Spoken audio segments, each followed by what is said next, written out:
Recording on થઈ ગયું છે. મંગલાચરણથી શરૂઆત કરીએ. ઓમ નમો ભગવતે વાસુદેવાય. ઓમ નમો ભગવતે વાસુદેવાય. ઓમ નમો ભગવતે વાસુદેવાય. ઓમ અજ્ઞાનતિમિરાન્ધસ્ય જ્ઞાનંજનશલાકયા ચક્ષુરુન્મિલિतं येन તસ્मै શ્રીગુરુવે નમઃ. શ્રી ચૈતન્ય મનોભીષ્ટં સ્થાપિतं येन ભૂતલે સ્વયં રૂપં કદા મह्यं દદાતિ સ્વપદાન્તિકम्. વંદેહમ શ્રીગુરુ શ્રીયુતપદકમલં શ્રીગુરુन् વૈષ્ણવાનં ચ શ્રીરૂપं સાગ્રજાतं સગણ રઘુનાથન્વિतं तं સજીવं સાદ્વૈतं સાવધૂतं પરિજનસહિतं શ્રીકૃષ્ણ ચૈતન્ય દેવમ શ્રી રાધા કૃષ્ણપાદાન સગણ લલિતા શ્રી વિશાખાન્વિતાશ્ચ હે કૃષ્ણ કરુણા સિંધુ દીનબંધુ જગતપતે ગોપેશ ગોપિકા કાંત રાધાકાંત નમસ્તુતે તપ્ત કાંચન ગૌરાંગી શ્રી રાધે વૃંદાવનેશ્વરી વૃષભાનુસુતે દેવી પ્રણમામિ હરિપ્રિયે વાંછાકલ્પતરુભ્યશ્ચ કૃપા સિંધુભ્યેવ ચ પતિતાનાં પાવનેભ્યો વૈષ્ણવ્યો નમો નમઃ. નમો વિષ્ણુપાદાય કૃષ્ણપૃષ્ઠાય ભૂતલે શ્રીમતે ભક્તિવેદાંત સ્વામી નીતિ નામિને નમસ્તે સરસ્વતી દેવે ગૌરવાણી પ્રચારણે નિર્વિશેષ શૂન્યવાદી પાશ્ચાત્ય દેશતારિણે જય શ્રી કૃષ્ણ ચૈતન્ય પ્રભુ નિત્યાનંદ શ્રી અદ્વૈત ગદાધર શ્રી વાસાદિ ગૌર ભક્ત વૃંદ હરે કૃષ્ણ કૃષ્ણ કૃષ્ણ હરે હરે હરે રામ રામ રામ હરે હરે. શિલા પ્રભુપાદ की जय. श्री राधा गोविंद प्रणाम. शिला प्रभुपाद की जय. श्री राधा गोविंद प्रणाम. हरे कृष्ण सर्वेने. હરે કૃષ્ણ. હરે કૃષ્ણ મીના માતાજી. તો ગઈકાલે આપણે ત્રીજો અધ્યાય કમ્પ્લીટ કર્યો કર્મયોગ. આજે આપણે ચોથો અધ્યાય લેશું જેનું નામ છે જ્ઞાનયોગ. આ અધ્યાય કોઈ અર્જુનના પ્રશ્ન દ્વારા શરૂ નથી થતો, પણ ભગવાન આમાં આધ્યાત્મિક જ્ઞાન આપે છે આપણને. સૌથી પહેલા તો ભગવાન આપણને આ ભગવદ્ ગીતા વિશેનું બતાવે છે કે આ ભગવદ્ ગીતામાં જે જ્ઞાન રહેલું છે એ કેટલું પુરાતન છે. તો જોઈએ ભગવાન પહેલા શ્લોકમાં શું કહે છે. ભગવાન કહે છે, પૂર્ણ પુરુષોત્તમ પરમેશ્વર ભગવાન શ્રી કૃષ્ણે કહ્યું, મેં આ અવિનાશી યોગના વિજ્ઞાનનો ઉપદેશ. અવિનાશી શું કામે? કારણ કે એનો ક્યારેય નાશ નથી થઈ શકતો. આપણે ભગવદ્ ગીતાનું જે જ્ઞાન જે છે બહુ પુરાતન જ્ઞાન છે. કેટલું પુરાતન છે ભગવાનના મુખેથી જ આપણે સાંભળશું.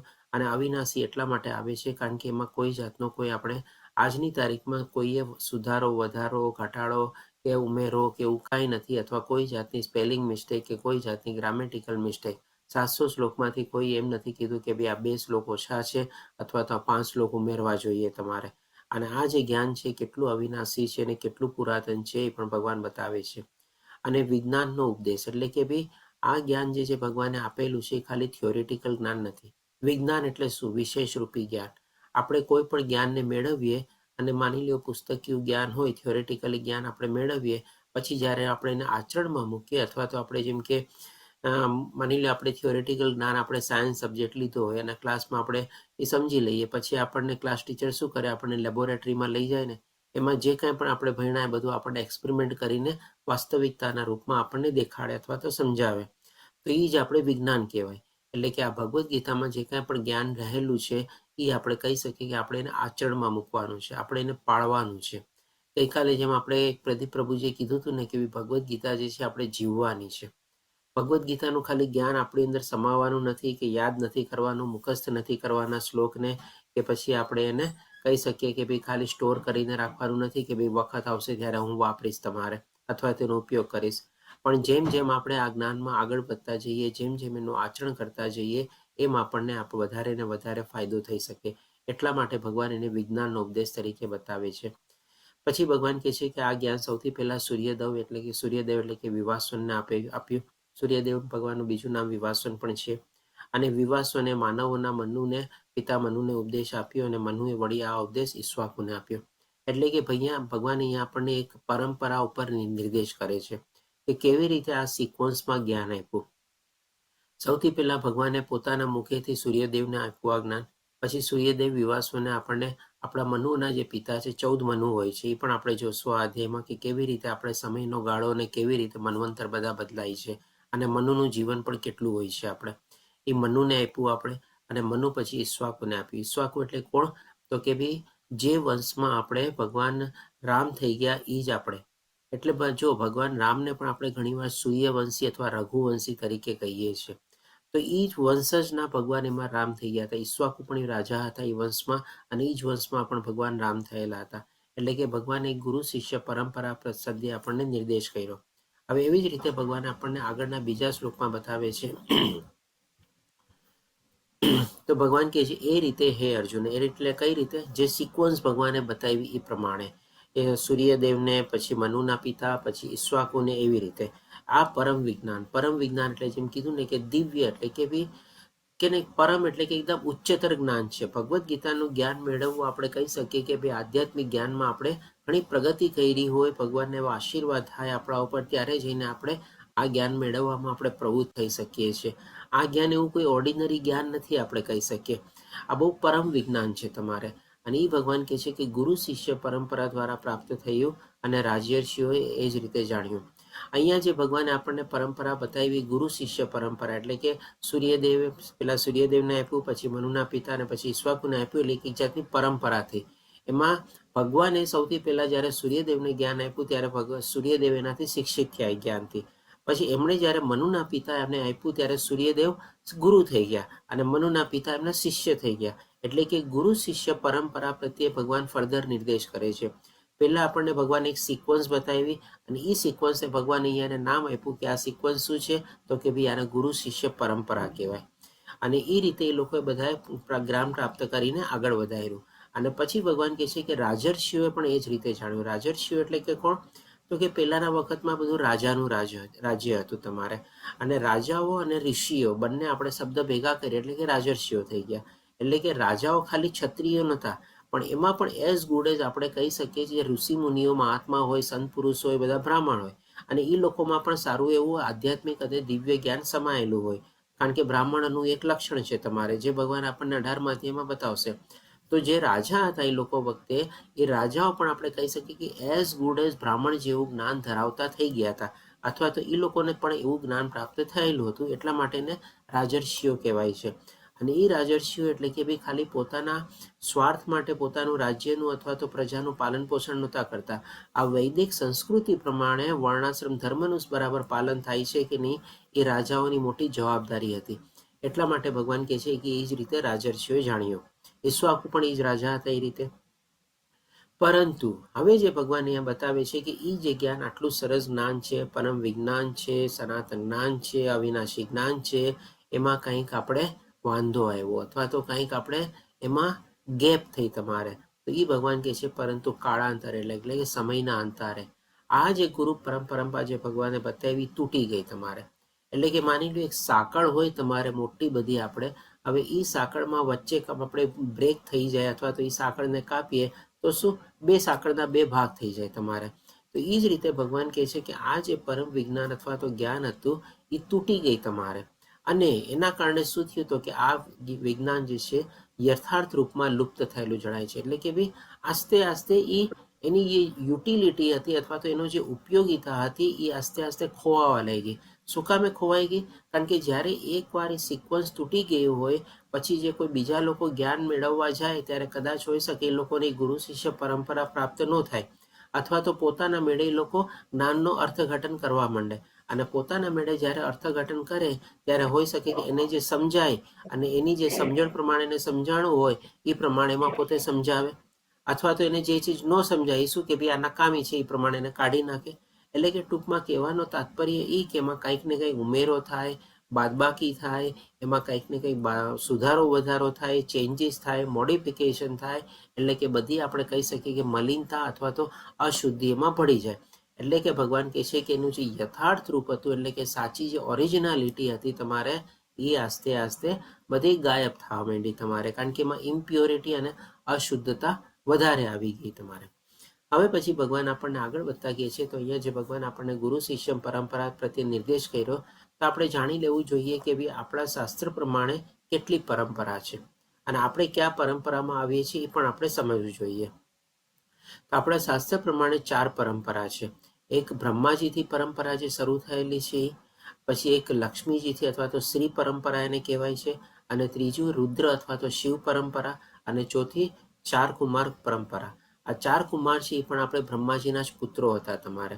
અને આ બધાને ભગવાને ડાયરેક્ટ જ્ઞાન આપેલું છે, એટલા માટે એનાથી આપણી પરંપરા શરૂ થાય છે. આપણે તો અહીંયા આપણે જેમ કે બ્રહ્માજી જે પરંપરા શરૂ થાય છે એમાં મોટા આચાર્ય થઈ ગયા માધવાચાર્ય. પછી શ્રી પરંપરા અથવા તો લક્ષ્મી પરંપરા જેમાં લોકો રામ અને સીતા ભગવાનને માને છે તમારે, એમાં મોટા આચાર્ય થઈ ગયા રામાનુજાચાર્ય. અને આ શિવ પરંપરા અથવા રુદ્ર પરંપરા, જેમાં આપણે પુષ્ટિમાર્ગ એક મોટા વલ્લભાચાર્ય મોટા થઈ ગયા, અથવા તો વિષ્ણુ સ્વામી થઈ ગયા મોટા આચાર્ય તરીકેના 4 કુમારો એટલે કે ચતુષ્કુમાર પરંપરા, એમાં નિંબાકાચાર્ય કરીને મોટા આચાર્ય થઈ ગયા. તો હવે આપણે જે ત્યારે પરંપરાનું જે ફોલો કરીએ છીએ એના સંદર્ભમાં પણ આપણે જાણી લઈએ કે આ શિલા પ્રભુપાદજી છે એ કઈ પરંપરામાં આવે છે ને આમાં શેમાં આપણે કયા ક્રમાંકે આવે છે. તેના સંદર્ભમાં જો આપણે શોર્ટમાં જાણીએ તો આપણી જે પરંપરા છે એ બ્રહ્મ પરંપરામાં આવે છે, એટલે કે બ્રહ્મ માધવ ગૌડીય સંપ્રદાયમાં આવે છે. સંપ્રદાય કયો કે પરંપરા કયો, બંને એક જ આ પર્યાયવાચી શબ્દો છે. તો એમાં પણ ભગવાને સૌથી પહેલા બ્રહ્માજીને જ્ઞાન આપ્યું, કારણ કે બ્રહ્માજી આપણે જાણીએ છીએ કે ભાઈ ભગવાનના નાભી કમળમાંથી આપણે ઉત્પન્ન થયેલા છે. ભગવાનના નાભીમાંથી પહેલા કમળ બહાર આવે છે અને કમળમાંથી પછી બ્રહ્માની ઉત્પત્તિ થાય છે.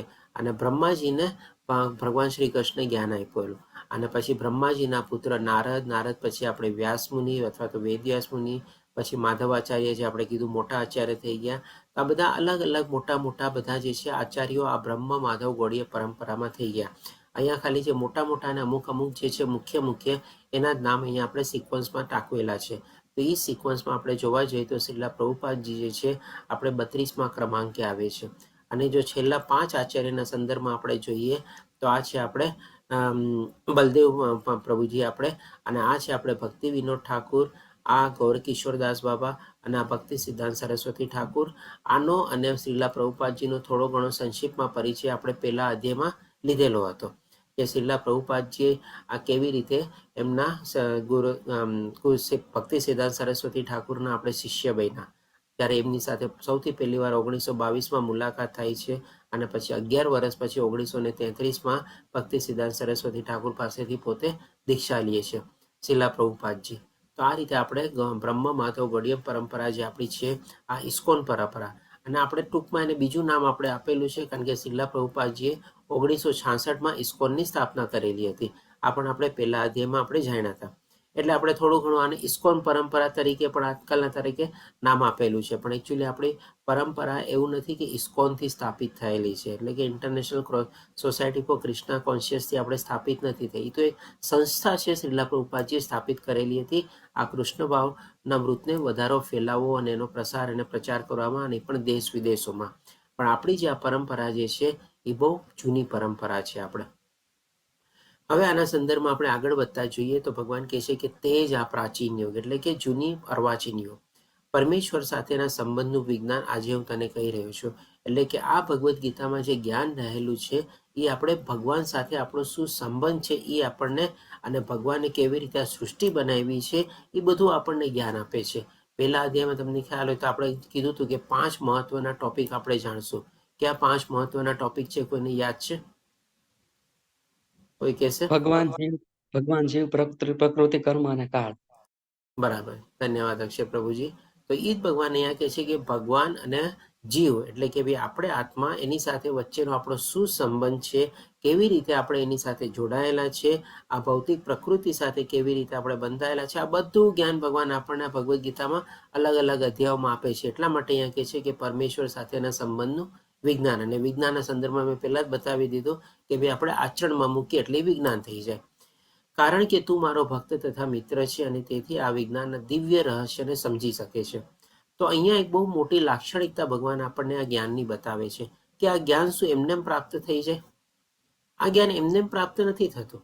આજે માની લો આપણામાંથી અત્યારે બધા પાર્ટિસિપન્ટ ભેગા થયેલા છે, જો આમાં કોઈ ભગવાનનું ભક્ત નહીં હશે ને તમારે, તો આ ગમે તેટલી વાર લેવલ 1 જોડાશે કે આગળના લેવલમાં પણ પહોંચશે, પણ ભગવાનની ભક્તિમાં ભગવાનમાં પૂરેપૂરી આસ્થા, વિશ્વાસ, શ્રદ્ધા, નિષ્ઠા રાખીને નહીં ચાલે ને ત્યાં સુધી એના ભગવદ્ ગીતાનું જ્ઞાન છે ને પલ્લે નહીં પડે તમારે.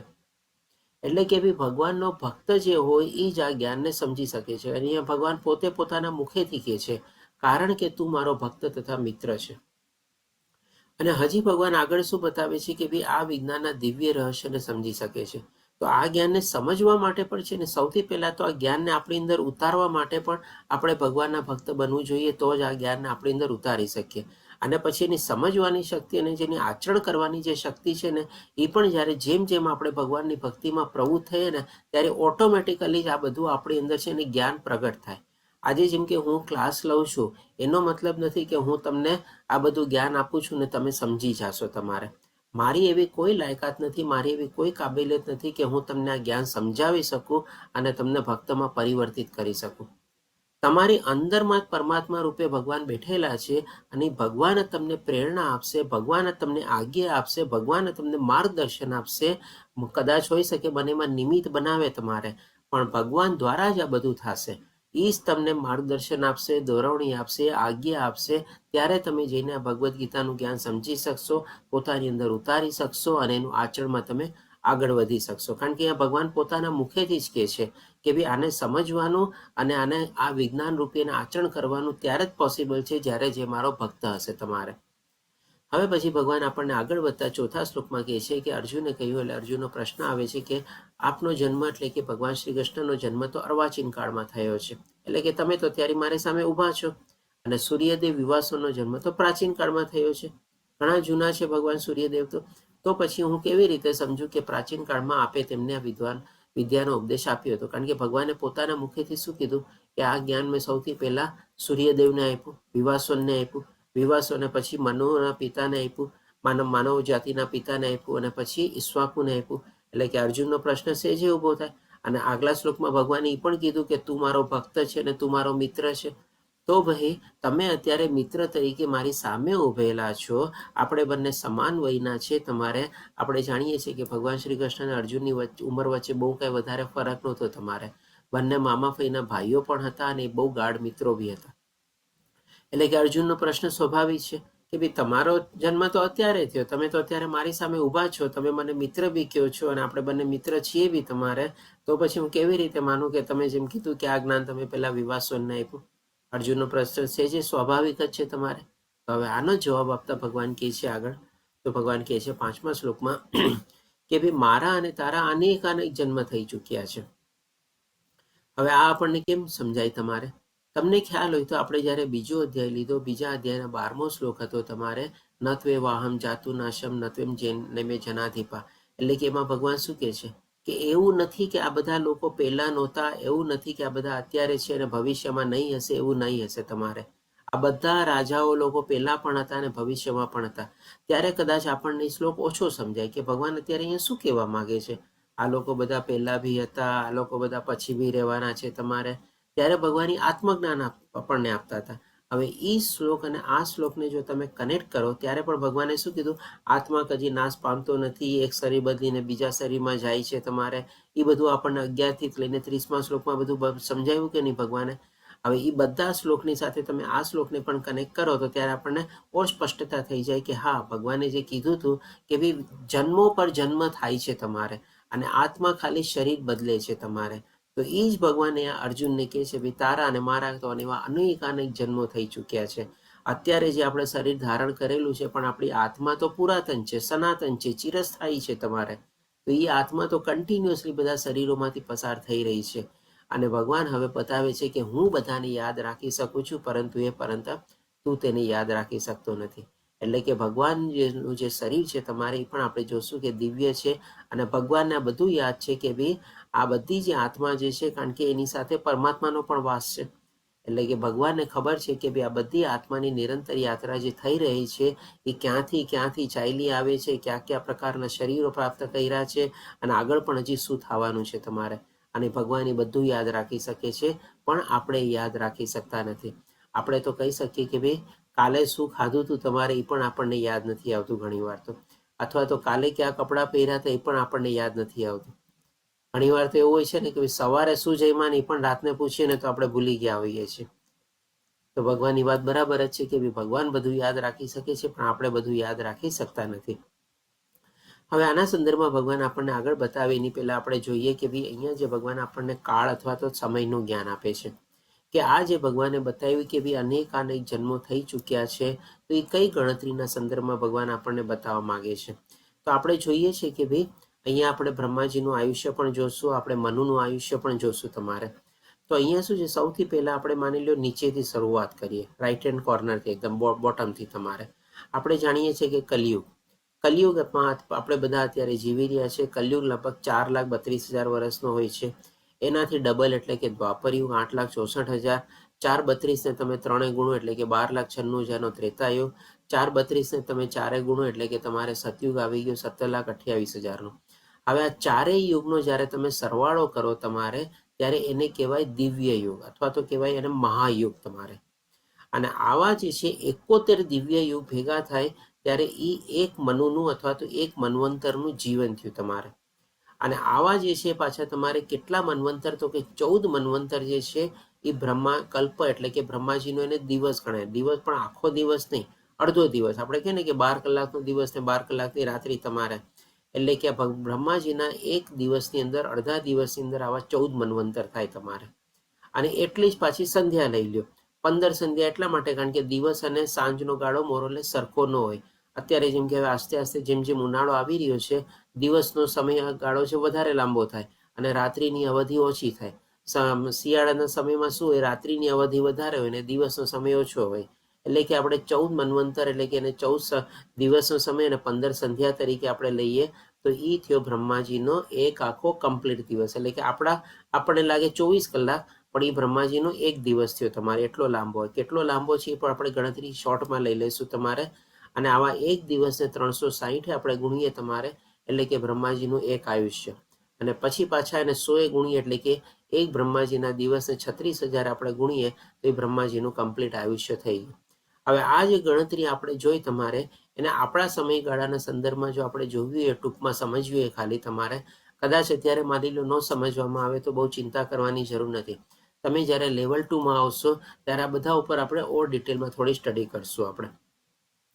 તો આપણા સમયના ગાળાના પ્રમાણે ખાલી શોર્ટમાં આપણે સમજી લઈએ કે ભાઈ આપણા 1,00,000 વર્ષો થાય ને એટલે કે બ્રહ્માજીની 1 સેકન્ડ થઈ ખાલી તમારે.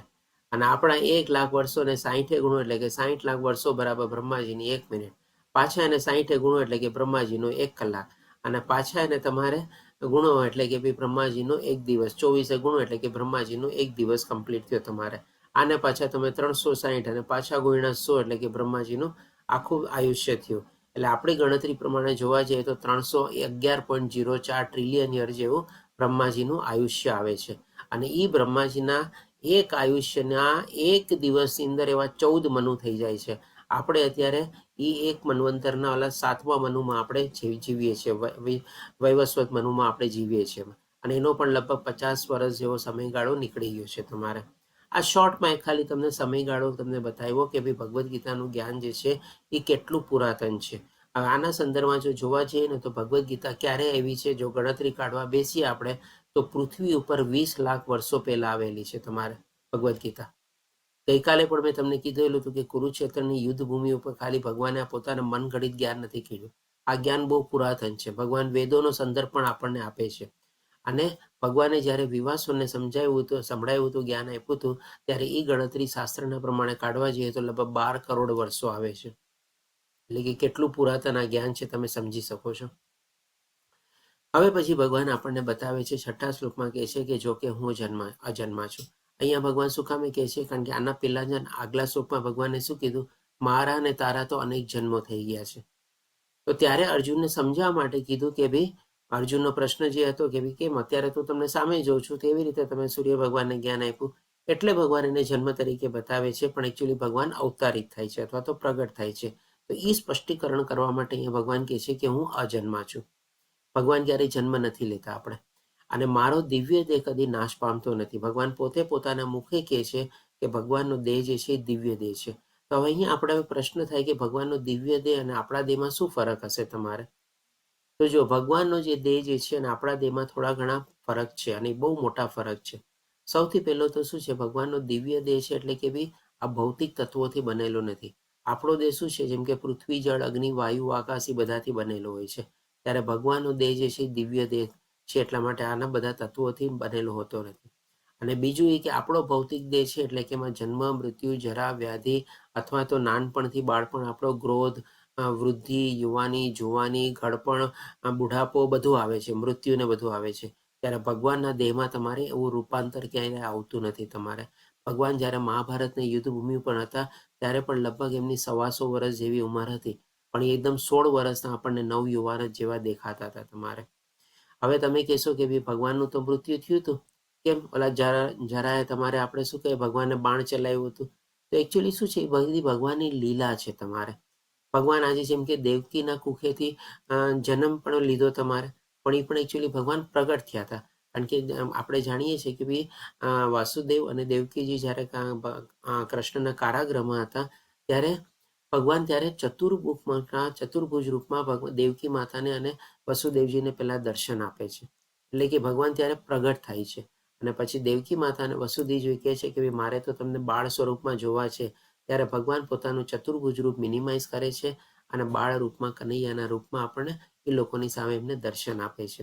એટલે કે આ બધી લીલા કોણ કરી શકે? તો કે ભગવાન કરી શકે.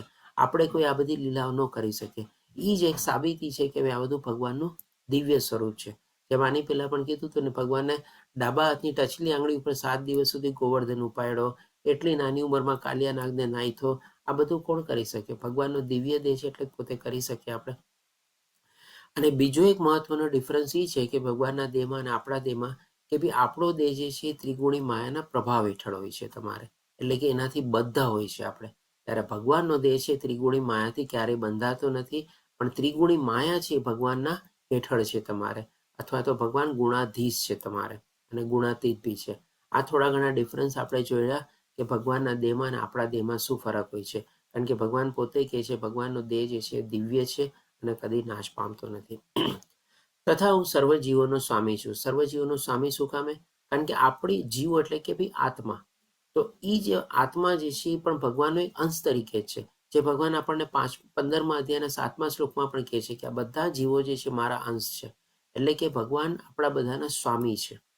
છતાં હું દરેક યુગમાં મારો દિવ્ય મૂળ રૂપમાં પ્રગટ થાઉં છું. ભગવાનનું દિવ્ય મૂળ રૂપ કયું? તો કે આ ચતુર્ભુજ રૂપ. જે પ્રમાણે કીધું ને કે દેવકી અને વસુદેવજીની સામે પણ ચતુર્ભુજ રૂપના રૂપે પ્રગટ થયા હતા. ઇવન ભગવાન રામ પણ છે ને કૌશલ્યા માતાના સામે પેલા ચતુર્ભુજ રૂપના રૂપમાં જ પ્રગટ થયા હતા. તો આ રીતે ભગવાન કહે છે કે હું દરેક યુગમાં પ્રગટ થાઉં છું. હવે ભગવાન સુકામે પ્રગટ થાય છે, કેવી રીતે પ્રગટ થાય છે, આપણને ઓર આગળ બતાવે છે. એની પહેલા જો આપણે જોઈએ તો ભગવાનના જે આપણે 14 દશાવતાર તરીકે આપણે જાણીએ છીએ, તો કે ભગવાનના 10 અવતાર ક્યાં છે? તો કે સૌથી પહેલા આપણે ભગવાનનો મત્સ્ય અવતાર આવે છે. મત્સ્ય અવતાર આવે છે, પછી આપણે વરાહ. મત્સ્ય અવતાર એટલે કે માછલીનું રૂપમાં હતું. દરેક અવતારનો એક આપણે કે અમુક ઉદ્દેશ હોય છે.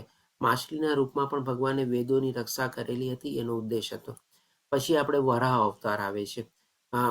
વરાહ અવતાર એટલે મત્સ્ય અવતાર પછી આવે છે કુર્મા અવતાર. કુર્મા અવતાર એટલે કે કાચબાના રૂપમાં. અને કાચબાના રૂપ પછી આપણે ભગવાનનો આવે છે વરાહ અવતાર એટલે કે ડુક્કરના રૂપમાં. આમાં પણ ભગવાને પૃથ્વીનો ઉદ્ધાર કર્યો હતો. ત્યારે હિરણ્યાક્ષ પૃથ્વીને જ્યારે ડુબાડી દીધી હતી ત્યારે ભગવાન એમાં જળાશયમાંથી ભગવાને પૃથ્વીને આપણે ઉગારી હતી. પછી આવે છે આપણે નરસિંહ અવતાર. નરસિંહ અવતાર એટલે કે હિરણ્યાક્ષનો જ બીજો ભાઈ છે હિરણ્યકશ્યપ.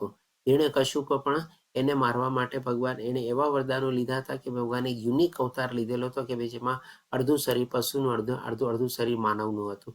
એટલે કે આપણે નરસિંહ અવતાર તરીકે અવતાર લીધો અને હિરણ્યકશ્યપનો વધ કર્યો હતો. પછી આવે છે વામન અવતાર, જેમાં આપણે જાણીએ છીએ કે બલિ મહારાજે ભગવાનને આત્મનિવેદન કર્યું અને બલિ મહારાજે 3 પગલામાં આખી બધી સ્વર્ગલોક, પાતાળલોક અને બધાને પોતાના હેઠળ લઈ લીધી હતી. પછી આવે છે પરશુરામ અવતાર, જેમણે 21 વખત બધા ક્ષત્રિયોને નાશ કર્યો હતો આ પૃથ્વીમાં. પછી આવે છે રામ અવતાર, જ્યારે એમણે રાવણનો વધ કર્યો. પછી આવે છે કૃષ્ણ અવતાર, જાણીએ છીએ આપણે કંસનો વધ કર્યો અને બીજા ઘણા બધા અસુરોનો વધ કર્યો. પછી બુદ્ધ અવતાર આવે છે. બુદ્ધ અવતાર એટલે કે ભાઈ આપણે જે ખોટી બધી પ્રાણી હત્યાને બધી વધારે થતી હતી એને રોકવા અને અટકાવવા માટે બુદ્ધ અવતાર આવ્યા તમારે. અને પછી હવે આવવાનો છે આપણે કલ્કી અવતાર, એટલે કે આ કલયુગમાં કલ્કી અવતાર તરીકે આવવાના છે. તો આ બધા જે ભગવાનના દશા અવતાર જે છે એ ભગવાન વિષ્ણુમાંથી નીકળે છે આપણે.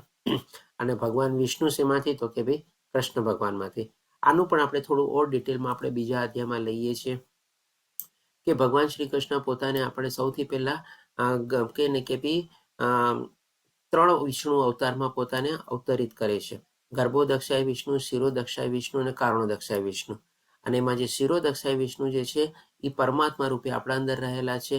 ગર્ભોદક્ષાય વિષ્ણુ તરીકે ભગવાન દરેક ગ્રહમાં પ્રવેશે છે અને કારણોદક્ષાય વિષ્ણુ તરીકે ભગવાન બધા અલગ અલગ ગ્રહોને કે ભાઈ એક પરપોટાના રૂપમાં એનું એક્ઝિસ્ટન્સ અથવા એનું અસ્તિત્વ લાવે છે. પછી એમાં ભગવાન ગર્ભોદક્ષાય વિષ્ણુ તરીકે પ્રવેશે છે. આ બધું આપણે ડિટેલમાં થોડું હજી બીજા અધ્યાયમાં બીજા લેવલમાં લઈએ છીએ. તો આ રીતે ભગવાનના આપણે દશાવતાર જાણ્યા આપણે. હવે જ્યારે ભગવાન શું કામે અવતારી થાય છે અને ક્યારે અવતારી થાય છે એ આપણને ભગવાન બતાવે છે. 7મો અને 8મો શ્લોક આપણે બધા લોકો કદાચ જાણતા જ હશો તમારે. તો અહીંયા ભગવાન કહે છે કે હે ભરતવંશી, જ્યાં અને જ્યારે ધર્મનું પતન થાય છે અને અધર્મનું ભારે વર્ચસ્વ જામે છે તે સમયે હું સ્વયં અવતરું છું. એટલે કે ભાઈ જે વખતે જ્યારે અધર્મનું વર્ચસ્વ વધી જાય અથવા તો ધર્મનું આપણે કહીએ ને કે હાનિ થતી હોય, ગ્લાનિ થતી હોય અથવા તો એને દબાવવામાં આવતું હોય ત્યારે ભગવાન પોતે પ્રગટ થાય છે, અવતરિત થાય છે અને ધર્મની રક્ષા કાજે આવે છે. હવે ભગવાન અહીંયા સમયગાળો બતાવ્યો કે ક્યારે હું પ્રગટ થાઉં છું તો અવતરિત થાઉં છું. હવે ભગવાન શું કામે અવતરિત અને પ્રગટ થાય છે એનો 3 ઉદ્દેશ પણ પોતાને બતાવે છે. તો અહીંયા 8મા શ્લોકમાં ભગવાન આપણને કહે છે કે ભક્તોનો ઉદ્ધાર કરવા અને દુષ્ટોનો વિનાશ કરવા. અહીંયા 2 ભગવાને પોતાના કારણ બતાવ્યા પ્રગટ થવાના અને ત્રીજું કારણ ભગવાન કહે છે તથા ધર્મના સિદ્ધાંતોની પુનઃસ્થાપના કરવા માટે સ્વયં દરેક યુગમાં પ્રગટ થાઉં છું. હવે અહીંયા જો બધી જગ્યાએ ભગવાન એમ કહે છે કે અવતરું છું અથવા પ્રગટ થાઉં છું. ભગવાન એમ નથી કહેતા કે હું જન્મું છું, કારણ કે ભગવાને ખાલી ત્યારે અર્જુનને સમજાવવા બતાવી દીધું કે આ જે આત્મા અને પરમાત્મા છે નિરંતર પસાર થતી હોય છે, અલગ અલગ શરીરો ધારણ કરે છે અને કીધું કે ભાઈ હું અજન્મા છું એવી રીતે. હવે અહીંયા ભગવાન જે 3 ઉદ્દેશ બતાવે છે તો આના સંદર્ભમાં આપણે જોઈએ કે આ 3 ઉદ્દેશમાંથી સૌથી વધારે મહત્વ અને મુખ્ય ઉદ્દેશ શું છે? કોણ કહેશે આમાંથી? આ 3માંથી સૌથી વધારે મહત્વ અને મુખ્ય ઉદ્દેશ કયો છે? અથવા તો આનાથી પણ વધારે કોઈ બીજો મહત્વનો ઉદ્દેશ છે શું? ધર્મનો સિદ્ધાંત. ઓકે, દુષ્ટોનો ભક્તોનો વિનાશ ઉદ્ધાર કરવા, કરવા ભક્ત માટે ભગવાન આવે. ભક્તોનો ઉદ્ધાર કરે ભક્ત માટે ભગવાન ભક્તોનો આવે. ઉદ્ધાર માટે ભગવાન આવે છે, બરોબર. ઓકે, બીજું કોઈ કઈ? ધર્મના સિદ્ધાંતોની પુનઃસ્થાપના માટે. ધર્મ સિદ્ધાંતોની પુનઃસ્થાપના કરવા માટે. ઓકે, તો જો આમાં છે ને સૌથી વધારે અગત્યનું કારણ જો આમ જોવા જઈએ ને તો આપણને લાગે કે ભાઈ ભક્તોનો ઉદ્ધાર કરવા, પણ બીજી રીતે જોવા જઈએ ને તો આ 3માંથી છે ને ભગવાન માટે કોઈ મુખ્ય કારણ નથી. ભગવાન તો છે ને ખાલીના ભક્તોને મળવા આવે છે, આમ કહીએ ને તો આપણે. શું કામે આ 3માંથી કોઈ મુખ્ય કારણ નથી આપણે એટલા માટે કહીએ? કારણ કે જો ભગવાન અહીંયા શું કહે છે કે દુષ્ટોનો વિનાશ કરવા અને ધર્મની પુનઃસ્થાપના. હવે દુષ્ટોનો વિનાશ કરવા માટે ભગવાનને શું અહીંયા આવવું પડે? ભગવાન તો ત્યાં બેઠા બેઠા આપણે કહી શકીએ કે દુષ્ટોનો વિનાશ કરી શકે. આજે જેમ કે કંસ કેટલા મોટા મહારથી બધા હતા તમારે, બધા ગ્રહોને એને ઘરમાં પોતાના ઘરમાં પૂરીને રાખ્યા હતા તમારે, અને એ જ કંસને ખાલી ભગવાને નાના બાળક તરીકે તમારી એક ખાલી થપડાટ મારીને તમારે કંસનો વધ થઈ ગયો તમારે. એ પણ તો એક ખાલી ભગવાનની લીલા હતી, દેખાડવા માટે ભગવાન એને એક મુક્કો માર્યો અને થપ્પડ મારી તમારે અને એનો વધ થઈ ગયો એ કંસનો તમારે. તો આ બધું પણ તો ભગવાન છે ને આપણા જેમ કે હૃદયમાં જ બેઠેલા છે. હૃદયમાં જ ભગવાન કંઈક આપણું હૃદય બંધ કરી દે તો કંસનો તો વધ થઈ જાય ને. કંસને ખબર ન પડે તમારે મારો વધ કેવી રીતે થયો ને કોણે મારો વધ કર્યો. પરમાત્મા તરીકેના હૃદયમાં જ બેઠેલા હતા અને એનું હૃદય બંધ કરી દીધું, થઈ ગયો વધ તમારે એનો. પણ ભગવાને આ બધી લીલા દેખાડીને આપણને. અને માની લો દુષ્ટોનો આવી રીતે વિનાશ થઈ જાય તો પછી ધર્મની પુનઃસ્થાપના તો થવાની જ છે તમારે. જો દુષ્ટો જ ન રહીએ તો પછી બધા સારા જ માણસો હોય તો બધા તો ધર્મનું આચરણ કરવાના જ છે. એટલે કે ધર્મની પુનઃસ્થાપના થઈ ગઈ. અને પછી ધર્મ જ બધો ચાલતો હોય તમારે સારી રીતે તો ભક્તોનો ઉદ્ધાર કરવાની પણ પછી ભગવાનને જરૂર નથી. ભગવાનના બધા ભક્ત થઈ જાય અને બધા ભક્તોનો તો ઓટોમેટિકલી ભગવાન ઉદ્ધાર કરી જ દે તમારે. એટલે કે આ 3 જે ઉદ્દેશ જે ભગવાન પોતે પોતાના મુખે બતાવે છે ને, એક રીતે જોવા જઈએ ને તો ભગવાન માટે તો આ બધા કાંઈ મતલબના છે જ નહીં, કાંઈ મહત્વના છે જ નહીં. પણ ભગવાન આવે છે શું કામે? આપણી સામે આપણા ભક્તને દર્શન દેવા માટે, પોતાની લીલા દેખાડવા માટે, કે જેથી યુગો યુગો સુધી ભગવાનની લીલા અને ભગવાનના અવતારને યાદ કરે તમારે. આજે પણ આપણે જન્માષ્ટમી આવીએ છીએ, ભગવાનનો આપણે કેવી સરસ રીતે ઉજવણી કરીએ છીએ. આજે પણ આપણે ગોવર્ધન પૂજા કરીએ છીએ. આજે પણ આપણે હોળી રમીએ છીએ, રાધા રાણીને બધાને યાદ કરીને. હમણાં જ આપણે હોળી ગઈ તમારે. આ બધી લીલાઓ છે ને, ભગવાન પોતે હોળી રમ્યા હતા અને બધું કર્યું હતું તમારે. નંદ મહારાજે પણ ભગવાનનો જન્મોત્સવ બધું ઉજવ્યું હતું તમારે. ભગવાને કાલિયા નાગને નાખ્યો હતો, એને આપણે સેલિબ્રેટ કરીએ છીએ બધું તમારે. આ બધી લીલાઓ, આજે ભગવાને રાસ લીલા રહી છે તમારે. આ બધી ભગવાનની લીલા કરીને કેટલા વર્ષો વયા ગયા, તેમ છતાં પણ આજે પણ આપણે યાદ કરીને આપણે કેટલા આનંદિત થઈએ છીએ, કેટલા પ્રફુલ્લિત થઈએ છીએ, કેટલી સારી રીતે આપણે એની ઉજવણી કરીએ છીએ. તો એ જ તો મેઇન ભગવાનનો ઉદ્દેશ છે ને, કે આપણે ભગવાનને ભૂલીએ નહીં તમારે. ભગવાન સાથેનો સંબંધ આપણે હંમેશા યાદ રાખીએ અને એ રીતે આપણે કહી શકીએ કે પોતાની લીલા દેખાડવા અથવા તો ભક્તો માટે હંમેશા ને હંમેશા પોતે સ્મરણ મારીએ, યાદ મારીએ. એટલા માટે ભગવાન અવતરિત અને પ્રગટ થાય છે. બાકી આ બધા ઉપદેશો જે ભગવાને બતાવે તો ભગવાન પોતે પોતાના મેળે જ કરી શકે. હવે પછી આપણે જોઈએ તો ભગવાન 9મા અધ્યાયમાં એ કહે છે કે હે મનુષ્ય, હે અર્જુન, જે મનુષ્ય મારા પ્રાગટ્ય તથા કર્મોની દિવ્ય પ્રકૃતિને જાણે છે. આ બધું દિવ્ય જ છે ને તમારે. ભગવાને જેમ કે નાના બાળકના રૂપમાં યશોદા મૈયાને કેટલા પૈજવા તમારે.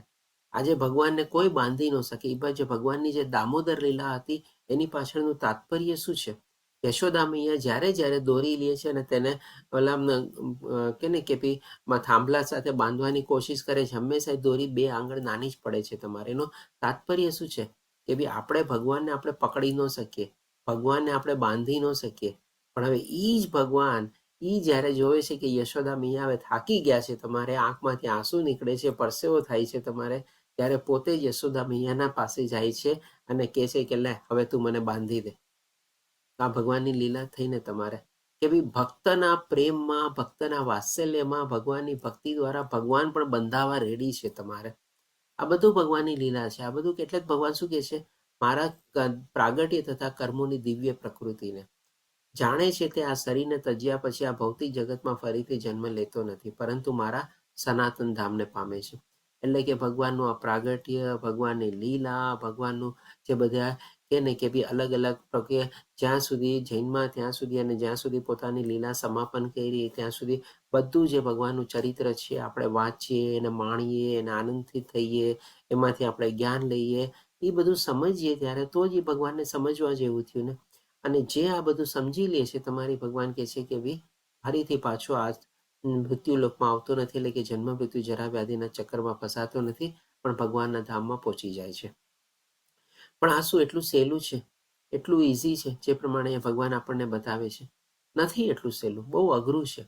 એટલા જ માટે ભગવાન હવે આપણને આગળના શ્લોકમાં કહે છે કે આસક્તિ, ભય તથા ક્રોધથી મુક્ત થઈને કેવી રીતે આપણે આવી રીતે ભગવાનની લીલા માણી શકીએ, કેવી રીતે આપણે ભગવાન વિશે જ્ઞાન મેળવી શકીએ. કારણ કે ભગવાને શું કીધું? આ બધું જે જ્ઞાન જે છે પરમ વિજ્ઞાન છે, દિવ્ય રહસ્ય છે. મારો ભક્ત હશે જેને સમજી શકશે, બધું જાણી શકશે તમારે. તો એના માટે આપણે પણ કંઈક આપણામાં લાયકાત હોવી જોઈએ. આપણે પણ કે ને કે કોઈ પણ સ્કૂલ કોલેજમાં એડમિશન મેળવવું હોય તો આપણે પાસે કંઈક સર્ટેન પર્સન્ટેજ હોય તો જ આપણને એડમિશન મળે ને. તો આ બધું મેળવવા માટે પણ આપણે જે લાયકાત કેળવવાની છે, ભગવાન એ આપણને લાયકાત બતાવે છે કે આસક્તિ, બધી ચીજમાં આપણે આસક્તિ નથી રાખવાની. આસક્તિ રાખવાની છે તો કોનામાં? કેવળ અને કેવળ ભગવાનમાં તમારે. ભય તથા ક્રોધથી મુક્ત થઈને. ભય શેનો? મૃત્યુનો ભય. શેનો મૃત્યુનો ભય આપણને છે તમારે? શરીર તો એક દિવસ જવાનું જ છે, પણ આપણી આત્માને યાદ કરીએ તો અવિનાશી છે, તો ક્યારેય મૃત્યુ નથી પામતી તમારે. તો પછી ભયનો પણ શેનો રાખવાનો? ક્રોધથી મુક્ત છે. ક્રોધ કેવું પરિણામ આવે છે આપણે જાણીએ છીએ. મારામાં સંપૂર્ણ રીતે લીન થઈને મારું શરણ લઈને. ભગવાનનું શરણ લેવાનો મતલબ શું? કે ભગવાનમાં પૂરેપૂરી આસ્થા, વિશ્વાસ, શ્રદ્ધા, નિષ્ઠા આપણી બંધાયેલી હોવી જોઈએ. જે થાય છે ભગવાનની મરજીથી થાય છે, જે થાય છે બધું સારું થાય છે, અને ભગવાન મારા હિતેચ્છુ છે. આવી ભાવનાથી જો આપણે ભગવાન પાસે જઈએ ત્યારે કહીએ કે આપણે સંપૂર્ણ રીતે ભગવાનની શરણાગતિ લીધેલી છે. અને અનેક મનુષ્યો ભૂતકાળમાં મારા વિશેના જ્ઞાનથી પવિત્ર થયા છે. તો અહીંયા બધા જે દાખલા છે તમારે, આ મીરાબાઈ, પછી આપણે બલિ મહારાજ, પ્રહલાદ મહારાજ, તમારે આ ચતુષ્કુમાર, ભીષ્મ પિતામહ, સુખદેવ ગોસ્વામી, પરીક્ષિત મહારાજ, નારદ મુનિ, આ બધા આપણે કહે ને કે આ બધા લોકોએ શું છે આવી રીતે ભગવાનને પ્રાપ્ત કર્યા છે. એટલે કે ભગવાનની આવી ભક્તિમાં પોતે પ્રવૃત્ત થયેલા છે. અહીંયા આપણે દેવહૂતિ માતા છે, આ બધા લોકોએ તમારે ભગવાનને પ્રાપ્ત કર્યા છે. એટલા માટે ભગવાન કહે છે અનેક મનુષ્યો ભૂતકાળમાં મારા વિશેના જ્ઞાનથી પવિત્ર થયા છે, અને એ રીતે તેઓ બધા દિવ્ય પ્રેમને પામ્યા છે. દિવ્ય પ્રેમ પામવો એટલે કે શું? ભગવાનના ધામમાં જઈને ભગવાનના સાનિધ્યમાં રહેવું અને ભગવાનની સેવામાં પ્રવૃત્ત થવું, એટલે કે દિવ્ય પ્રેમ પામવો. હવે પછી ભગવાન આપણને બતાવે છે તો 11મા શ્લોકમાં કહે છે કે બધા લોકો તો આ રીતે કરતા નથી. બધા લોકો શું છે, કંઈક ને કંઈક મતલબથી થાય છે, કંઈક ને કંઈક સ્વાર્થથી જાય છે ભગવાનનું શરણ લેવા માટે. તો ભગવાન કહે છે કે ભાઈ એક કામ કરો, ઠીક છે, તમે લોકો જે ભાવથી, જે મતલબથી, જે સ્વાર્થથી, જે કારણથી, જે આસક્તિથી તમે મારી પાસે આવો છો, અને સાથે સાથે જેટલા પ્રમાણમાં આવો છો એટલા પ્રમાણે હું પણ તમને આશરો આપીશ, અને એ પ્રમાણે હું તમને રિટર્ન ગિફ્ટ આપીશ તમારે, એટલે કે એને તમને પ્રતિસાદ આપીશ તમારે. એટલા માટે ભગવાન કહે છે જેવો જેવી રીતે મારો આશરો લે છે. આમાં બધા અલગ અલગ ટાઈપના ભક્તો બી આવી ગયા. ભક્તો પણ છે ને 3 પ્રકારના હોય છે. જેમ કીધું ને કે ભાઈ આપણે ભગવાનનો સાક્ષાત્કાર પણ 3 પ્રકારે કરી શકીએ. એક નિરાકારના રૂપમાં, એક પૂર્ણ પુરુષોત્તમ પરમેશ્વર ચતુર્ભુજના રૂપમાં, અને એક આપણે સાકાર રૂપમાં ભગવાનને ભક્તિ કરીને. તો જે લોકો નિરાકાર રૂપે ભગવાનને પામવાની કોશિશ કરે છે, ભગવાન એને એવી રીતે પ્રાપ્ત થાય છે. એ લોકો એમાં પોતે વિલીન થવાની કોશિશ કરે છે, તો ભગવાન એને એવું કરે છે. તમારે ઘણા લોકો તમારે ભગવાનને પૂર્ણ પુરુષોત્તમ પરમેશ્વર રૂપે પ્રાપ્ત કરવાની કોશિશ કરતા, એ રીતે યોગ સાધનામાં અને જ્ઞાનમાં પ્રવૃત્ત થાય, એ રીતે એમને પ્રાપ્ત થાય તમારે. અને ઘણા લોકો ભગવાનની ભક્તિમાં પ્રવૃત્ત થઈને ભગવાનને પ્રાપ્ત કરવાની કોશિશ કરતા હોય, તો ભગવાન એની સાથે બધી લીલાઓ પણ કરે છે. ભગવાન એની સાથે બધી લીલાઓમાં પોતે પ્રવૃત્ત થાય છે. પ્લીઝ પોતાને મ્યુટ રાખજો, બેકગ્રાઉન્ડ અવાજ ન આવે જેથી. એટલા માટે અહીંયા ભગવાન કહે છે કે જે લોકો જેવો જેવો સારો લે છે, આશરો લે છે, એવા પ્રમાણે જ હું તેને ફળ આપું છું. આમાં ઘણા લોકો સ્વાર્થ માટે પણ ભગવાન પાસે જતા હોય, પોતાની ઈચ્છા પૂર્તિ કરવા જતા હોય, તો ભગવાનની પણ પૂરી કરે તમારે. એટલે કે કહેવાનો તાત્પર્ય એ છે કે આમાં બધા આવી ગયા તમારે. ભક્તો પણ આવી ગયા, અભક્તો પણ આવી ગયા, અને સ્વાર્થી ભક્તો પણ આવી ગયા. બધા આવી ગયા તમારે. બધા જ મનુષ્ય પછી ભગવાન કહે છે સર્વ પ્રકારે મારા માર્ગને અનુસરે છે. આ બધા જે માર્ગ જે છે એ અલ્ટિમેટલી તો ભગવાને જ કીધેલા માર્ગ છે ને. આજે કોઈ રજોગુણી હોય, તમોગુણી હોય કે સતોગુણી હોય, એ પણ તો ભગવાનનો જ માર્ગ છે તમારે. આજે કોઈ નિરાકાર હોય, કોઈ પૂર્ણ પુરુષોત્તમ જ્ઞાન યોગ ફોલો કરે, કોઈ અષ્ટાંગ યોગ ફોલો કરે, કે કોઈ ભક્તિ યોગ ફોલો કરે, એ પણ તો ભગવાને સૂચવેલા માર્ગ છે. એટલે કે કહેવાનો તાત્પર્ય કે ગમે તે માણસ ફોલો કરે, ઇવન જે નાસ્તિક છે ને, એ પણ તો ભગવાનનો જ માર્ગ છે તમારે. તમોગુણ જે છે તમારે ભગવાનની ત્રિગુણી માયાનો જ એક ભાગ છે. કોઈ તમોગુણી તરીકે, નાસ્તિક તરીકે એને ફોલો કરતા ના, ભગવાન નથી, પણ એ રીતે પણ તો એ જાતની કે આસ્થા છે ને. ભગવાન નથી પણ તો એ જાતની આસ્થા છે ને, નેગેટિવ આસ્થા થઈ તમારે. એટલા માટે ભગવાન કહે છે કે જે લોકો જેવી રીતે અનુસરે એને ફળ આપું છું, અને અલ્ટિમેટલી તો બધા મારા માર્ગને જ અનુસરે છે. હવે પછી ભગવાન આપણને આ પોતાના વિશે બધું જ્ઞાન આપીને હવે ભગવાન આપણને એને કે ભાઈ અલગ અલગ જે ભગવાને સમાજ વ્યવસ્થા માટે બનાવી છે એ આપણને બતાવે છે. તો આપણને 13મા શ્લોકમાં ભગવાન કહે છે ભૌતિક પ્રકૃતિના 3 ગુણો તથા તેમની સાથે સંકળાયેલા કર્મ અનુસાર માનવ સમાજના 4 વર્ણોની રચના મેં કરી છે. એટલે કે વર્ણ વ્યવસ્થા જે છે એ એના સ્રષ્ટા અથવા તો ઓરિજિનેટર કોણ છે? તો કે ભગવાન શ્રી કૃષ્ણ પોતે છે. અને પોતે પોતાના મુખે કહે છે કે હા, આ રચના મેં કરેલી છે.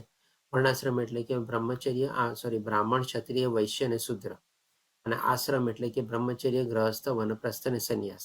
સાથે સાથે ભગવાન આપણને એ કહે છે કે જો કે હું આ વ્યવસ્થાનો સ્રષ્ટા એટલે કે ઓરિજિનેટર છું, તેમ છતાં અવિકારી હોવાથી હું આ કરતા છું એમ તું જાણ.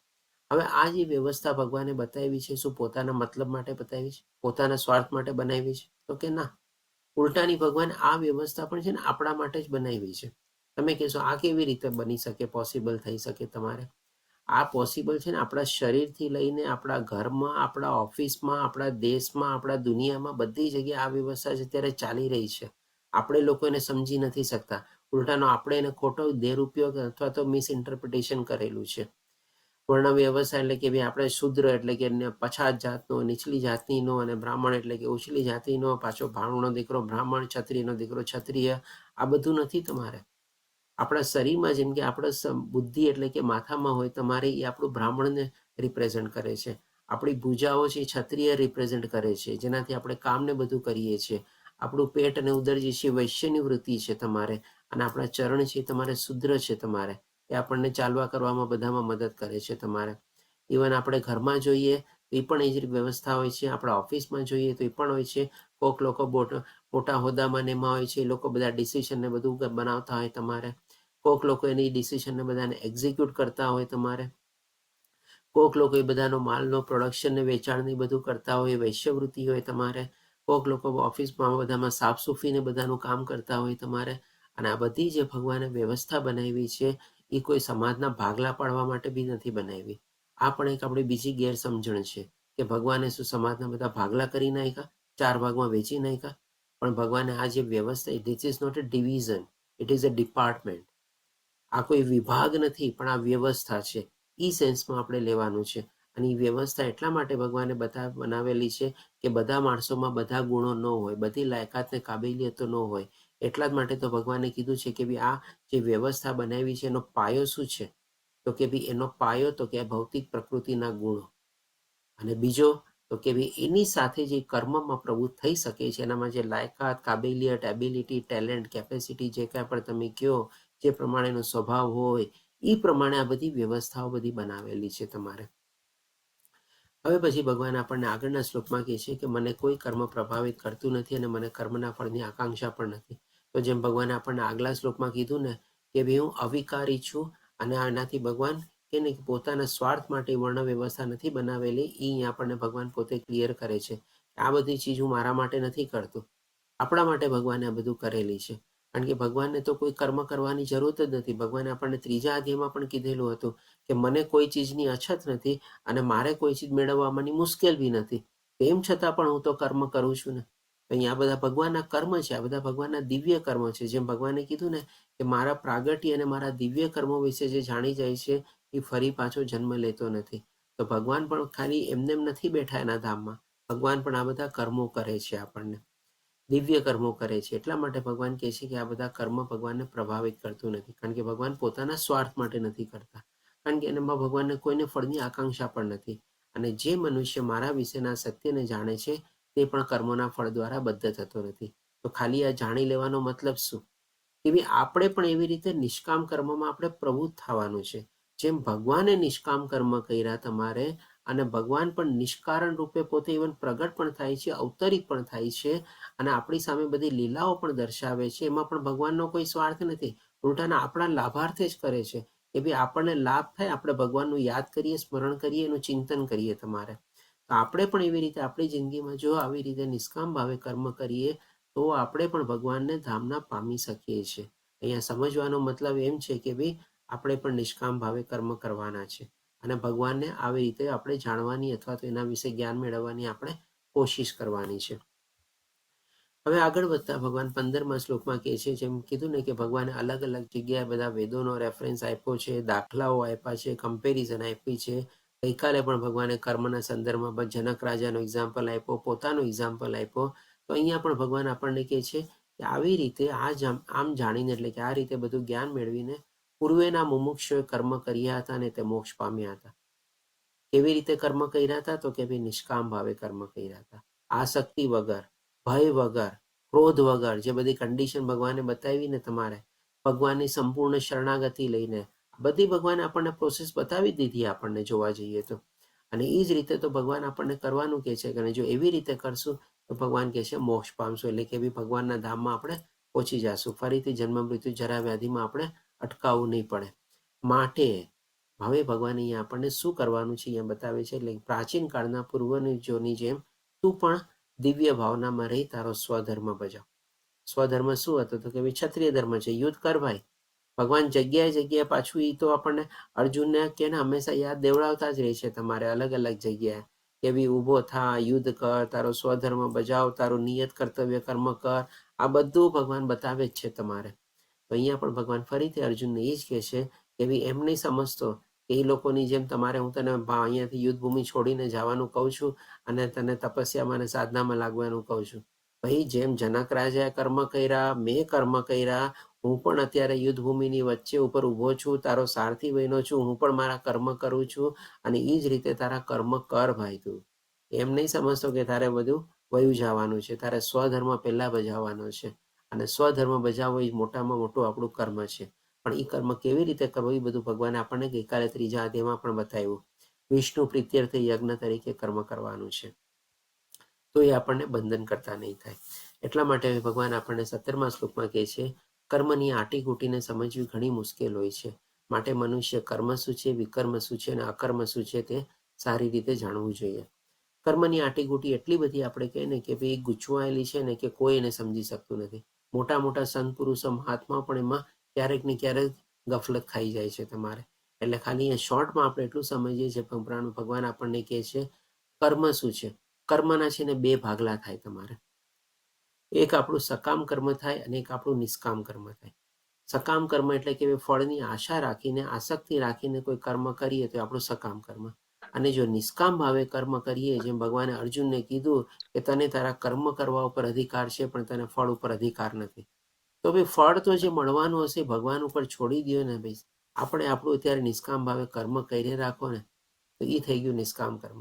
પછી વિકર્મ એટલે કે શું છે? વિકર્મ એટલે કે ભાઈ નેગેટિવ કર્મ, એટલે કે ખોટું કર્મ, તમો ગુણમાં કરેલું કર્મ, શાસ્ત્રથી વિરુદ્ધ કરેલું કર્મ, સ્વધર્મથી ઉલટું કર્મ, આ બધું વિકર્મમાં આવી જાય તમારે. અને અકર્મ શું છે? અકર્મ એટલે કે ભાઈ આધ્યાત્મિક કર્મ તમારે. ભગવાનની શરણાગતિ લેવી, ભગવાન વિશેનું જ્ઞાન પ્રાપ્ત કરવું, ભગવાનનું સ્મરણ કરવું, ભગવાનની ચિંતન કરવું, ભગવાનની સેવા કરવી, ભગવાનને ભોગ ધરાવો, ભગવાનના નામના જાપ કરવા, તીર્થ સ્થળોમાં જવું, બધા પ્રત્યે દયાભાવ રાખવી, કોઈ પ્રત્યે રાગ દ્વેષ ક્રોધ ન રાખવો, આ બધું આપણું અકર્મ થઈ ગયું તમારે. અને આ રીતે પણ જો આપણે સમજી જઈએ કે ભાઈ 3 ચીજને ભાગલા પાડી દેવાના કે ભાઈ મારે નિષ્કામ કર્મ કરવું છે, વિકર્મથી આપણે દૂર જ રહેવું છે, છેટું રહેવું છે, અને અકર્મમાં વધારે ને વધારે પ્રવૃત્ત થવું છે. બસ આપણું કલ્યાણ થઈ ગયું તમારે. પછી હવે ભગવાન 18મા શ્લોકમાં આપણને કહે છે કે જે મનુષ્ય કર્મમાં અકર્મ અને અકર્મમાં કર્મ જુએ છે. હવે આપણને આ થોડુંક સમજવું બહુ અઘરું લાગે તમારે કે ભાઈ આ ભગવાન શું કહે છે? અકર્મમાં કર્મ અને અકર્મમાં અકર્મ અને બધું તમારે. તો જો સીધી સાદી સમજણના હિસાબે આપણે લઈએ, કર્મમાં અકર્મ. કર્મ એટલે કે શું ભાઈ? આપણે સમજવાનું નિષ્કામ કર્મ. સકામ કર્મ આપણે છોડી દઈએ, આપણે નિષ્કામ કર્મ, એમાં પછી અકર્મ. હવે નિષ્કામ કર્મ કરતાની સાથે સાથે આપણે જો ભગવાનને હંમેશા યાદ રાખીને કરીએ કે ભાઈ હું નિષ્કામ કર્મમાં પણ પ્રવૃત્ત જે થાઉં છું તમારે, એ પણ ભગવાન થકી, ભગવાન દ્વારા અને ભગવાન માટે કરું છું તમારે. તો આ થઈ ગયું આપણું કર્મમાં અકર્મ તમારે. હવે માની લો ભગવાન કહે છે કે અકર્મમાં કર્મ જુએ છે. અકર્મમાં એટલે કે માની લો આપણે ભગવાનની ભક્તિમાં આપણે પ્રવૃત્ત થઈ ગયા, ભગવાનનું નામ લઈએ, ભગવાનની આપણે સાધના કરીએ, પૂજા કરીએ, બધું કરીએ. હવે એમાં સાથે ભગવાને આપણને શું કીધું? કે ભગવાન આગલા શ્લોકમાં અર્જુનને શું કીધું? તારો સ્વધર્મ બજાવ.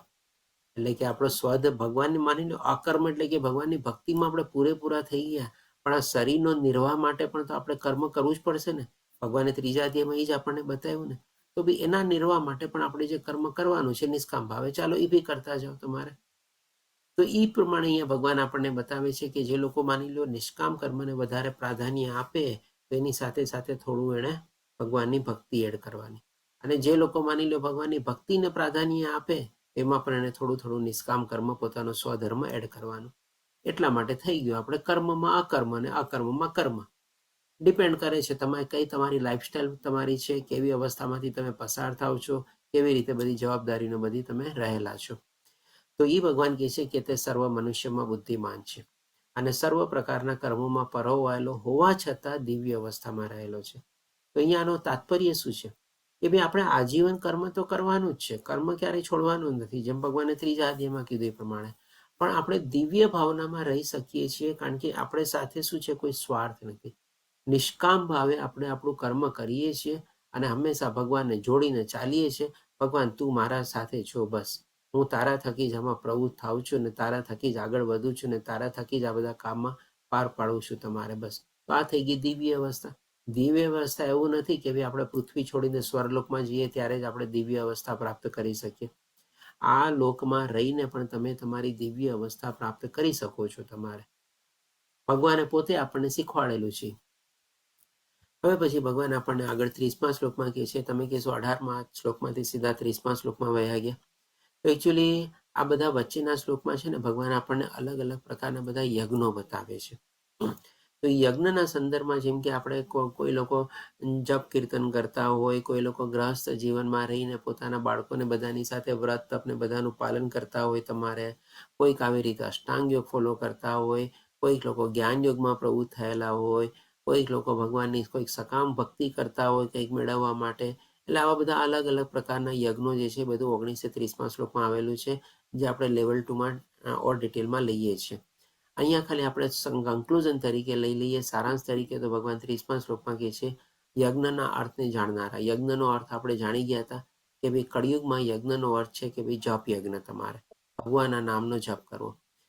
એટલે કે યજ્ઞના અર્થને જાણનારા સર્વ યજ્ઞ કરતા હોય. સર્વ યજ્ઞ કરતા હોય એટલે કીધું ને કે આ બધા અલગ અલગ પ્રકારના જે યજ્ઞ કરતા હોય, અષ્ટાંગ યોગ, હઠ યોગ, જ્ઞાન યોગ, કર્મ યોગ, ભક્તિ યોગ, બધા આવી ગયા એમાં. તમારે પાપ કર્મોમાંથી મુક્ત થઈ જાય છે, કારણ કે જેમ જેમ આપણે ભગવાનના સ્મરણમાં, આપણે ચિંતનમાં પ્રવૃત્ત થશું, તમારે આપણા બધા પાપ કર્મો છે ધોવાતા જાય છે તમારે. અને યજ્ઞોના ફળરૂપી અમૃતનું આસ્વાદન કરીને પરમ દિવ્ય આકાશ પ્રત્યે આગળ વધે છે. એટલે કે ભાઈ જેમ જેમ આપણા પાપ કર્મો કપાશે, જેમ જેમ આપણા અકર્મ વધતા જશે, પુણ્ય કર્મો એકત્રિત થશે, આપણે પરમ દિવ્ય આકાશ તરફ એટલે કે ભગવાન તરફ આપણે નજીક જશું તમારે. આપણે ભગવાનને પામવા માટે આપણે જેટલા આગળ વધશું, ભગવાન પણ આપણી પાસે આવશે તમારે. અને આપણે તેની કે પ્રગતિ કરશું. તમારા મનુષ્ય જીવનનો મેઇન ઉદ્દેશ જ છે કે ભગવાનના ધામમાં જવું. એટલા માટે ભગવાન કહે છે કે દિવ્ય આકાશ પ્રત્યે આગળ વધે છે. હવે પછી ભગવાન આપણને 31મા શ્લોકમાં બતાવે છે કે હે કુરુશ્રેષ્ઠ, યજ્ઞ વિના મનુષ્ય આ લોકમાં કે આ જીવનમાં કદાપી સુખપૂર્વક રહી શકતો નથી. કારણ કે આ છે દુઃખાલયમાં શાશ્વતમ. અહીંયા દુઃખ જ દુઃખ છે તમારે, સુખ નામની કોઈ ચીજ જ નથી તમારે. પણ આ લોકમાં પણ જો આપણે આવી અવસ્થામાં રહેતા હોઈએ, નિષ્કામ ભાવે રહીને ભગવાનનું સ્મરણ કરીને અકર્મમાં પ્રવૃત્ત થયા હોય, તો જેમ ભગવાન આપણને આગલા શ્લોકમાં કીધું ને, દિવ્ય અવસ્થામાં રહેલો છે. અને જ્યારે દિવ્ય અવસ્થામાં હોય છે ને, ત્યારે જ આપણને સુખની અનુભૂતિ થાય છે. જ્યાં સુધી આપણે ભૌતિક અવસ્થામાં હોઈએ છીએ ત્યાં સુધી દુઃખ જ દુઃખ છે, ખાલી કહેવાતું સુખ છે, ટેમ્પરરી છે આપણે. તો એ ભગવાન કહે છે કે જ્યાં સુધી આપણે યજ્ઞ નહીં કરીએ ત્યાં સુધી આપણે આવી દિવ્ય અવસ્થામાં પણ પહોંચવા માટે આપણે આગળ નહીં વધી શકીએ અને ક્યારેય આપણે સુખ પ્રાપ્ત નહીં કરી શકીએ. તો પછી બીજા જન્મમાં કેવી રીતે રહી શકે? કારણ કે આ જન્મમાં જો ખાલી સકામ કર્મમાં પ્રવૃત્ત થયેલો હોય તો સકામ કર્મ તો ભગવાને ગઈકાલે 3જા અધ્યાયમાં આપણને કીધું એ તો આપણને બંધન કરતા છે. અને જે ચીજ આપણને બંધન કરતા થઈ ગઈ તો પછી કોને ખબર આપણને મનુષ્યનું જીવન તો મળવાનું જ નથી. કેવા પશુનું ને કેવી અવસ્થામાં ને ક્યાં જીવન મળશે આપણને ખબર નથી. એટલા માટે ભગવાન કહે છે કે બીજા જન્મમાં તો એની ગતિ શું થવાની છે ભૂલી જ જાય તમારે. જો આ જન્મમાં મનુષ્ય જીવનમાં એણે ભગવાનનું સ્મરણ નહીં કર્યું હશે, તો ભગવાન માટે યજ્ઞ નહીં કર્યા હશે તમારે, તો ગઈકાલે પણ 3જા અધ્યાયમાં ભગવાને આપણને શું કીધું કે જે આ રીતે બધા દેવી દેવતાને બધું પ્રાપ્ત ઉપહારો છે એને ખાલી પોતે ભોગવે રાખે છે તો નક્કી ચોર છે. અને જે ખાલી પોતે પોતાના માટે ભોજન બનાવે છે નક્કી પાપ ખાય છે પણ બતાવ્યું. એ શ્લોકનું એક્સટેન્શન રૂપે અહીંયા છે તમારે કે સાથે સાથે આપણે યજ્ઞ બી તો કરવાના છે. જેમ આપણે કીધું ને કે જે પ્રથમવાર જોડાયેલા હોય બધાને વિનંતી છે કે ભાઈ એક માળા શરૂ કરે અને ભગવાનને ભોગ ધરાવવાનું શરૂ કરે.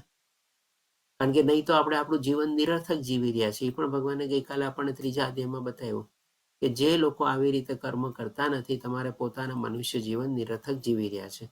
અને અહીંયા ભગવાન ઓર આગળને બતાવી દે છે એનો આ જન્મ બગડશે અને આગલો જન્મ પણ બગડવાનો છે તમારે. હવે આનાથી વધારે આગળ ભગવાન શું બતાવે આપણને, બોલો? પછી ભગવાન આપણને 34મા શ્લોકમાં કહે છે કે આ બધું જ્ઞાન આપણે કેવી રીતે લેવું. તો એના સંદર્ભમાં આપણને ભગવાન કહે છે કે સદગુરુને શરણે સત્યને જાણવાનો પ્રયાસ, શરણે જઈને સત્યને જાણવાનો પ્રયાસ કર. એટલે કે જે ગુરુ પાસે આ બધું જ્ઞાન આપણે પ્રાપ્ત કરી શકીએ એના સંદર્ભમાં ભગવાન આપણને બતાવે છે. અને સત્યને જાણવાનું એટલે કે ભાઈ ભગવાનને જાણવાનો કોશિશ કર. કારણ કે સત્ય એક જ છે, પૂર્ણ પુરુષોત્તમ પરમેશ્વર. બાકી બધું ચીજ આપણે કહી શકીએ કે ભાઈ મિથ્યા છે અથવા તો બધું આપણે ટેમ્પરરી છે.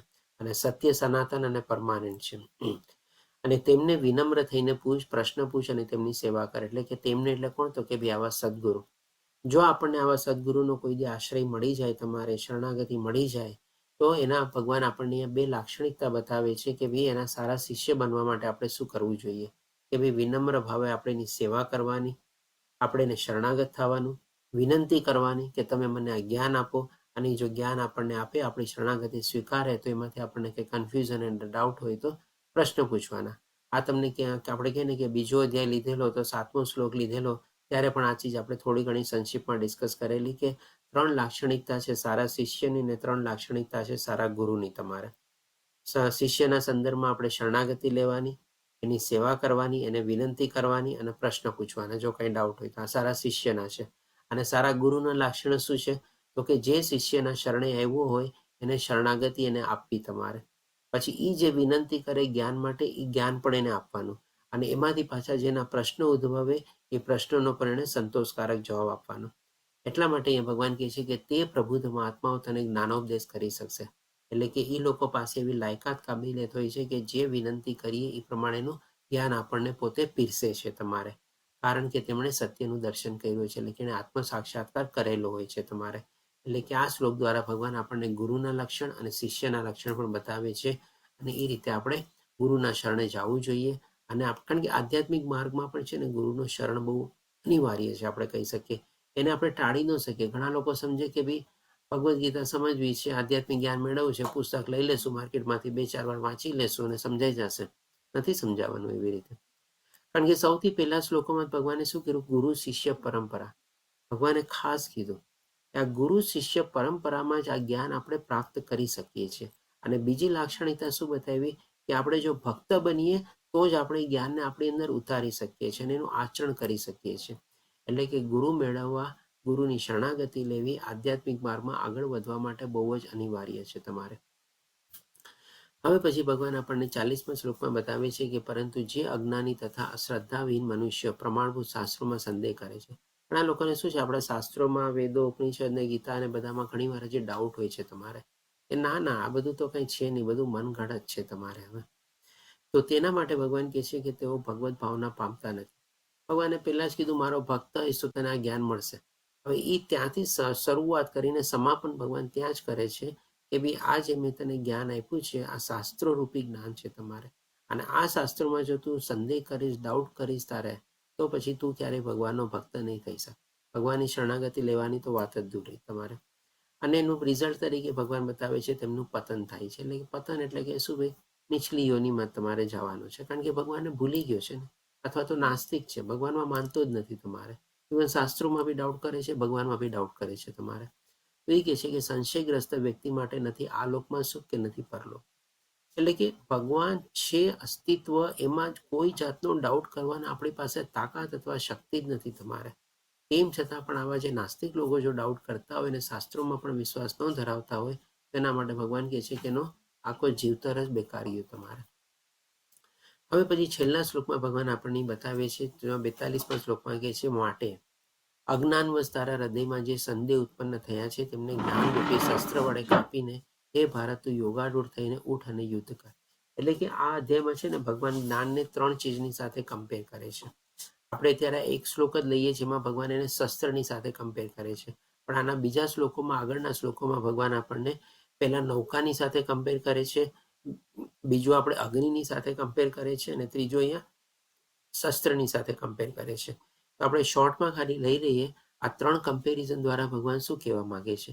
નૌકા એટલે કે આ શરીરને, આપણે આ જે મનુષ્ય રૂપ ધારણ કરેલું છે આને આપણે નૌકા તરીકે વાપરવાનું છે, અને આ નૌકા દ્વારા આપણે આ ભવસાગરને પાર કરવાનો છે. કે આ ભવસાગરના, તો કે આ ભૌતિક ભવસાગરને આપણે પાર કરવાનો છે.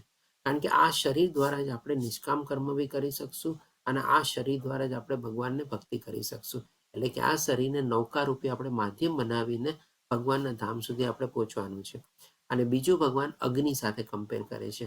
તો અગ્નિ શેના સંદર્ભમાં, તો કે ભાઈ આપણી અંદરમાં અનાસક્તિની અથવા તો સંયમની આપણે અગ્નિ પ્રગટાવવાની છે.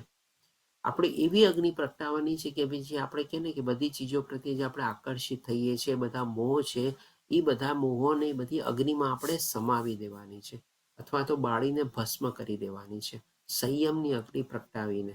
તો જ આપણે આસક્તિ કેળવી શકશું. અને ત્રીજું અહીંયા ભગવાન સંદેહના એટલે કે શસ્ત્રના રૂપમાં કહે છે, તો આપણે જો ભક્તિ માર્ગમાં આગળ વધતા હોઈએ ને, બહુ ઇઝી નથી. ઘણા બધા અવરોધો આવશે, ઘણા બધા અડચણ આવશે, ઘણા બધા વાંધા વચકા આવશે.